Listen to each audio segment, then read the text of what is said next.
Right. ఇక తమిళనాట రాజకీయాల్లో విజిల్ రీసౌండ్ ఇచ్చింది. విజిల్ మోతకు ప్రధాన ప్రతిపక్ష పార్టీలు చతికిల పడ్డ పరిస్థితి. టీవీకి అధినేత విజయ్ సంచలన విజయం దిశగా అడుగులు వేస్తున్నారనే చెప్పాలి. తమిళ ఓటర్లు కొత్త పార్టీకి జై కొట్టారు, పట్టం కట్టారు అన్నట్టుగానే ప్రస్తుత ట్రెండ్స్ అయితే కనిపిస్తున్నాయి. రెండేళ్లలోనే తమిళ రాజకీయాల్లో విజయ్ తనదైన ముద్ర వేశారు. ఆయన నివాసం పార్టీ కార్యాలయం వద్ద సంబరాలు అంబరాన్నట్టున్నాయి. ఇక చెన్నైలోని విజయ్ నివాసం వద్ద కుటుంబ సభ్యులు సంబరాలు చేసుకుంటున్నారు. తమిళ సినీ పరిశ్రమలో దళపతిగా సుపరిచితులైన విజయ్ 2024లో రాజకీయాల్లోకి అడుగుపెట్టారు. రెండేళ్లలోనే తమిళనాడు రాజకీయాల్లో కీలక శక్తిగా ఎదిగారు విజయ్. 2024 ఫిబ్రవరి 2న తమిళగా వెట్రి కలగం అనే రాజకీయ పార్టీని స్థాపించారు. 2024 లోక్సభ ఎన్నికలకు ఆయన దూరంగా ఉన్నారు. పార్టీ ప్రకటించిన నాటి నుంచే అసెంబ్లీ ఎన్నికలే లక్ష్యంగా విజయ్ వడివడిగా అడుగులు వేశారని చెప్పాలి. ఏ పార్టీతోనూ పొత్తు పెట్టుకోకపోవడం, ఒంటరిగా ఎన్నికల బరిలోకి దిగటం విజయ్కి ఇక్కడ కలిసొచ్చిన అంశాలు. అన్ని స్థానాల్లోనూ అభ్యర్థులు నిలబెట్టారు. 234 స్థానాల్లో ఆయన అభ్యర్థులను బరిలోకి దింపారంటేనే ఏ విధంగా వ్యూహాలు కదిపారో మనం అర్థం చేసుకోవచ్చు. అనూహ్యంగా ఒక్క స్థానంలో మాత్రం పొత్తు పెట్టుకోవాల్సి వచ్చింది. తిరుచి ఈస్ట్, చెన్నై, పెరంబూర్ స్థానాల్లో విజయ్ పోటీ చేశారు. అధికార డిఎంకే, అన్నా డిఎంకేలకు గట్టి పోటీ ఇచ్చారు విజయ్. మొత్తంగా తమిళనాడు మరొక కొత్త రాజకీయ పార్టీ పురుడు పోసుకోవటమే కాదు, అధికారం దిశగా అడుగులు వేస్తుంది. తమిళ రాజకీయాల్లో ఒక మార్పు అనేది స్పష్టంగా కనిపిస్తుంది. దశాబ్దాలుగా డిఎంకే, అన్నా డిఎంకే అప్రతిహితంగా సాగుతుంటే ఇప్పుడు మూడో పార్టీ అక్కడ తెర మీదకి వచ్చింది. సో మొత్తంగా డిఎంకేకి అయితే ఈ ఎన్నిక ఒక రకంగా షాక్ ఇచ్చిందనే చెప్పాలి. సో ఈ అంశం గురించి మనం మాట్లాడదాం. స్టూడియోలో మనతో పాటు శ్యామ్ ప్రసాద్ గారు, ప్రముఖ విశ్లేషకులు స్టూడియోలో సిద్ధంగా ఉన్నారు. అదేవిధంగా విజయ్ గారు స్టూడియోలో ఉన్నారు. సో శ్యామ్ గారు, మొత్తంగా చూస్తున్నాం, సినిమా హీరోలు పార్టీ పెట్టారు అంటే అప్పుడు కాలం వేరు, ఇప్పుడు కాలం వేరు అనుకుంటే, సో అప్పుడు అభిమానం వాళ్ళకి దోహదపడితే ఇప్పుడు జంజీ ఖచ్చితంగా అధికారంలోకి రావడానికి ఒక పాయింట్గా ఉపయోగపడింది. రాబోయే రోజుల్లో దేశ భవిష్యత్తు, అదేవిధంగా దేశ రాజకీయాలు కూడా ఈ జంజీతో ఏ విధంగా ప్రభావం చూపబోతున్నాయి? సో ఏంటి, ఏ విధమైన మార్పులు రాబోతున్నాయి అనుకోవచ్చు రాజకీయాలు?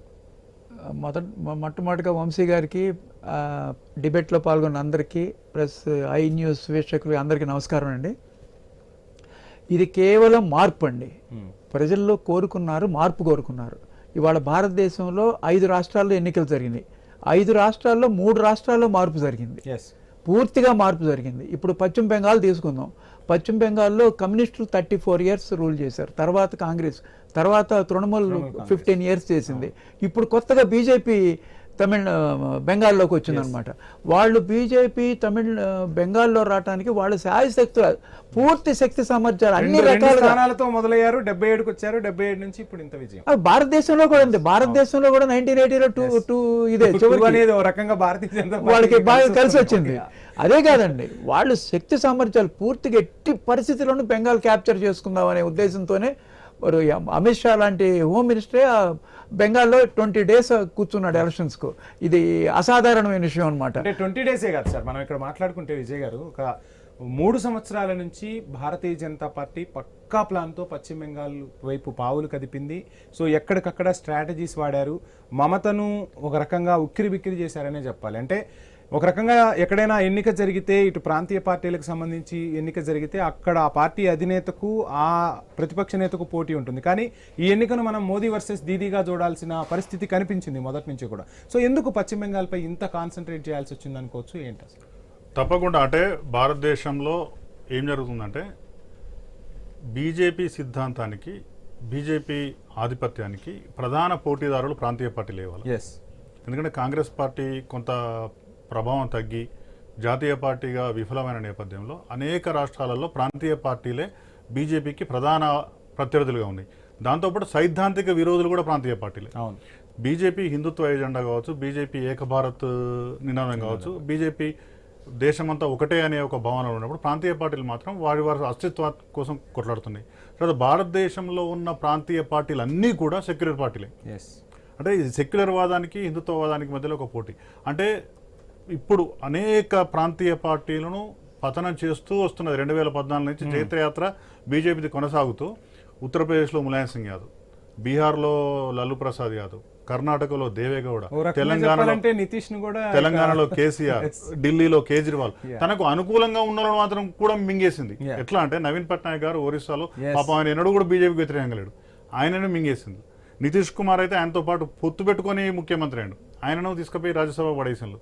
జగన్మోహన్ రెడ్డి కూడా ఎన్నడూ బీజేపీకి వ్యతిరేకంగా మాట్లాడలే. ఆయనను టీడీపీతో పొత్తు పెట్టుకొని ఆయన పదవి పోయింది. అంటే మొత్తంగా కూడా ప్రాంతీయ పార్టీల పతనం అనే ఒక ఎజెండా చాలా విజయవంతంగా అమలవుతున్నది. ఇందులో రెండు సీరియస్ అవరోధాలు ఎక్కడొచ్చినాయంటే తమిళనాడు ఒకటి వచ్చింది, పశ్చిమ బెంగాల్. పశ్చిమ బెంగాల్లో మీరు అన్నారు ఇవాళ చాలా కాన్సన్ట్రేట్ చేసినలు, చాలా పోరాటం చేసినలు, 3 ఏళ్ల నుంచి. వాస్తవంగా పోయిన అసెంబ్లీ ఎన్నికలప్పుడు కూడా ఇంతకంటే ఎక్కువ ప్రయత్నం చేశారు బీజేపీ వాళ్ళు.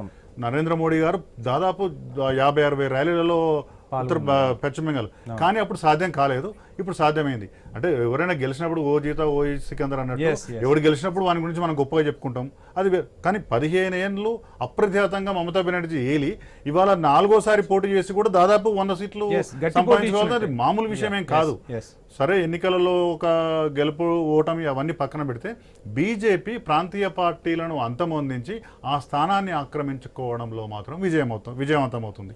ఇది ఖాయం. అయితే ఇది శాశ్వతమా అని కూడా ఇంతకుముందు ఒక చర్చ అడిగింది. బీజేపీ జైత్రయాత్ర ఇట్లనే కొనసాగుతుంది అంటే ఇప్పుడు కూడా ఈసారి చెప్పినట్టు శ్యాంప్రసాద్ గారు చెప్పినట్టు ప్రజలు మార్పును కోరుకుంటున్నారు. ఉన్న స్థితి నుంచి ఉన్నత స్థితికి పోవాలనుకుంటున్నారు. ఫస్ట్ ఏం నమ్మకం వచ్చిందంటే ప్రజలకు సంక్షేమ పథకాలు ఏ ప్రభుత్వం ఉన్నా ఆపదిగా మాకు వచ్చే బియ్యం, మాకు వచ్చే పెన్షన్, మాకు వచ్చే ఇతర సంక్షేమ కార్యక్రమాలు ఉంటాయి. ఇవి పోవు. ఎక్స్ట్రా యాడ్ అవుతుంది. తర్వాత మన స్థానం మనకు ఉంటుంది, మన తిండి మనకు డోకా లేదన్నప్పుడు ప్రయోగాలు చేస్తారు. ఏ మనిషి అయినా నా ఉద్యోగం నాకున్నది, నా సంపాదన నాకున్నప్పుడు ఇంకో వ్యాపారం చేద్దామా, ఇంకోటి చేద్దామని ప్రయత్నం చేస్తాం. అట్లనే ప్రజలు కూడా సంక్షేమానికి డోకా లేదు, బతుకు డోకా లేదు అనుకున్నాక ఇక మార్పును కోరుకుంటున్నారు. ఇప్పటి వరకు స్టాలిన్ చూసినండి, ఏఐడిఎంకేని కూడా చూసింది. అక్కడ ఈ 2 పాలన ఏందో రేపు పొద్దున వాళ్ళు మళ్ళీ ముఖ్యమంత్రి అయితే ఏం చేస్తారో తెలుసు. కానీ తెలియంది ఏంటిది విజయ్. విజయ్ అనే కొత్త వ్యక్తి వచ్చి ఇంకేమైనా అద్భుతాలు జరుగుతాయా చూస్తారు. ఒక 5 ఏళ్ళలో ఏ మార్పు లేకుంటే మళ్ళీ వెనక్కి పోతారు. పెద్ద ఆశ్చర్యమేం లేదు. ఎందుకంటే వంశీ గారు, ఈ భారతదేశంలో ఒక 15 ఏళ్ళు 20 ఏళ్ళు నెహ్రూ శకం నడిచింది, ఓ 15 ఏళ్ళు 20 ఏళ్ళు ఇందిరాగాంధీ శకం నడిచింది, ఒక 15-20 ఏళ్ళు సంకీర్ణ శకం నడిచింది. ఇప్పుడు మోడీ శకం నడుస్తుంది అంతే. Right sir. టీవీకే ఆఫీస్ నుంచి మనకు ఫుల్ డీటెయిల్స్